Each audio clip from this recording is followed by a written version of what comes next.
This is weird. It's weird? I mean, Already? I watched myself before. This is weird. Yeah, that's Jerry Tran. That's not I thought I looked different. Super funny, performs all around the city, has a really cool blog called I'm Not Ok Cupid. You guys should check Which it out. I do love that blog, by the way. Like, I see thank those you. Facebook posts every once in a while, and I'm like, yep, no, this is going to be good. I need to post more often. Yeah. Really. That outfit was interesting. I was giving one of my clients a massage Oh, the other day. what informed that outfit, I wonder? Well, I'm trying to remember. I don't think I was planning on going straight to the show from work, and then not from work. I don't know. Recently just quit my job as a I was gonna go preschool home, teacher. and then I didn't go home. For about a year and a half. And I remember my first day really well. The first day I walked in and a girl peed herself, and it kind of freaked me out at first. But luckily, one of my coworkers had underwear in my size, so. Did you guys get it? That wasn't true. Most of my jokes are true. Yeah. I kind of figured. I was like, there must be a really good story behind this if it is. No. Although you putting in that tag, do you guys get it? Because you started very setup punchline, very classic setup, but that indicates, like, is this a self-awareness of the classic setup? Yeah. I don't know. Most of my stuff is very true. That's sort of like, I don't know, people seem to laugh at that more than the actual punchline almost. I get Huh. annoyed though But, like, do because you guys people get it? are always telling me like, don't date your coworkers, don't date other comedians, don't date your family members. And it's like, okay, well then who's left, you know? Kind of a delayed response on that.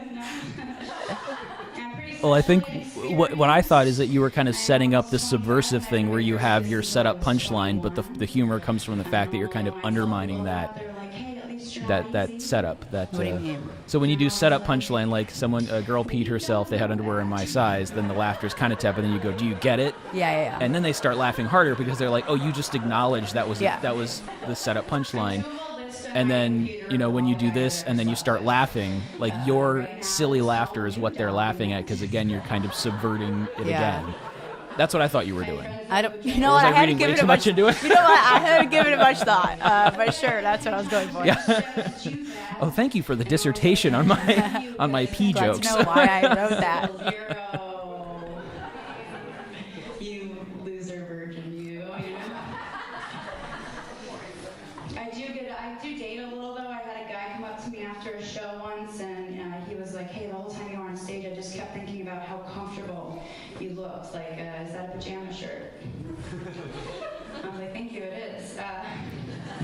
And he asked me out, and I could tell This is a true pretty story, clearly that too. it was gonna work out because within like 2 dates, he was already telling me that he liked me and he liked spending time with me, which is too soon for like any of that, right? It's like he just let me suck your dick and get out of here. Am I right, fellas? Fellas, ladies. Yeah, I started like asking the audience because I wasn't getting enough of a reaction without it. Yeah. I almost did. I licked it twice and changed my mind. See, that's too weird to not be a true story. That is a true story. That is a very true story.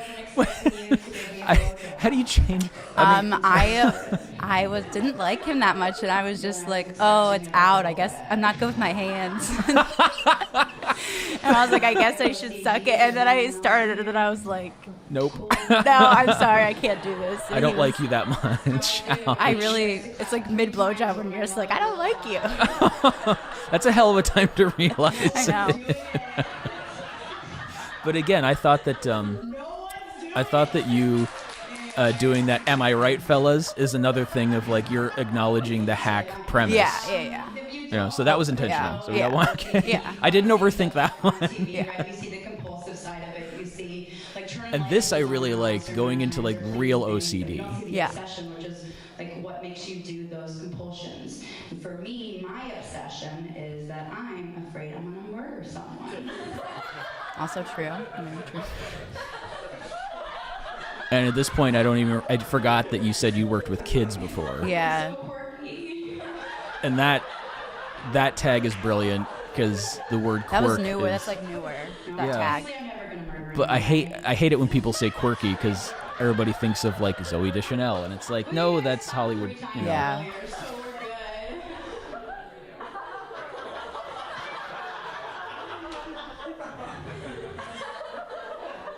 It does mean though that my anxiety is very different than yours and my friends, right? Because we'll be not going on a trip, waiting for the plane to take off, and they'll start freaking out. They'll be like, "Oh my God, what if someone hijacks our plane?"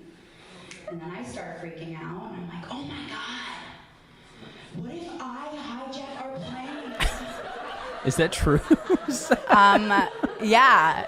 I mean, not the fact that there have been times where I'm like, maybe I'm a hijack. If the people are listening, I'm not going to do it. This is my OCD I'm not on a list talking. for this, yeah. But I'm like, oh my God, what if I did this one day? Like, what if I killed someone? What if I was a murderer? And it's a constant thought in your head of like, but you think about murdering everybody? I don't think, let me get this right. Let me clear. I don't think about murdering everybody. I think about what if I did murder someone. So it's like, maybe, I think the difference between OCD and not OCD is like you have a fleeting thought like, oh my God, I could push that person off of a bridge. With OCD, you like start thinking, oh my God, I'm a murderer. And with like not OCD, you kind of just forget it. So it never leaves. Once that thought is in there, it doesn't go away. It stays for a very long time. I wouldn't say it never leaves, but. I like bananas. And you know what they say, the banana peel is the gateway skin.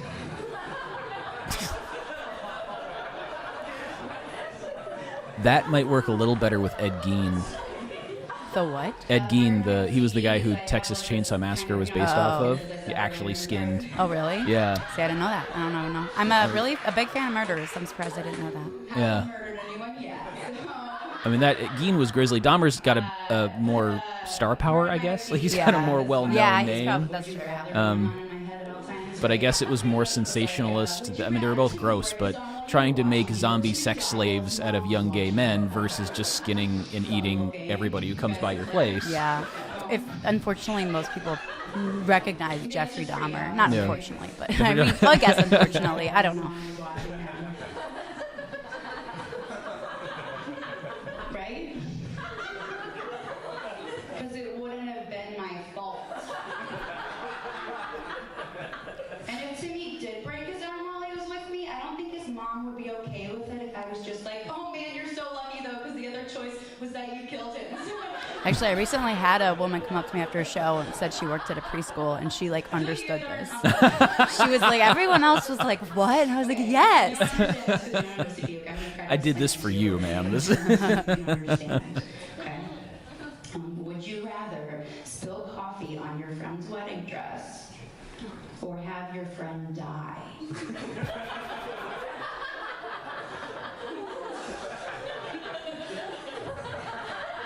The delivery is killing that one too. That's great. Thank you.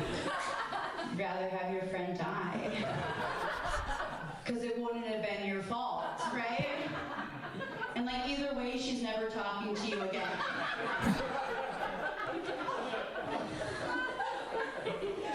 I am from Chicago, but I've lived here my whole life, but I'm like just really bad with directions. I never know where I'm going. I wouldn't know that my Uber driver were kidnapping me until I got an Amber Alert on my phone. Amber Alert is for children, but I put that aside for this joke. Yeah. And it pained me. Basement, and I'd be like, well, I guess this is the only way to get to Target. And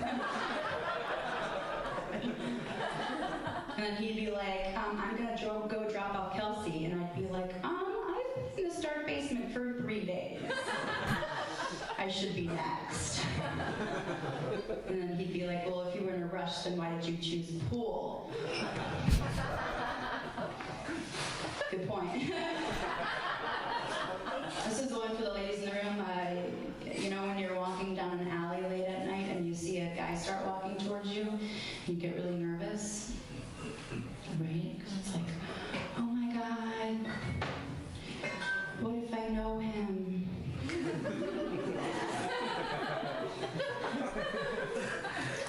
I hate small talk. And then he starts mugging you and you're like, thank God. Rather be mugged than make small talk. I didn't quite see where it was going until there, so you got me on that one. Sex, but like I said earlier, I've licked a dick.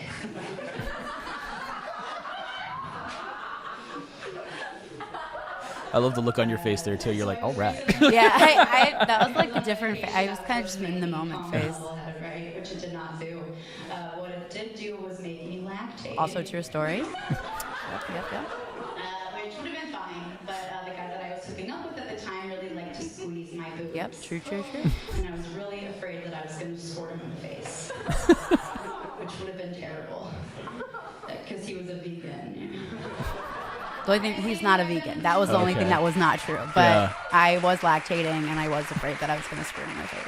That would kind of be the vegan dilemma, wouldn't it? Like, yeah. Is this is not a product of animal suffering, and I think yet... it has to do with like consent, like I'd like because a person can be like, here's my milk.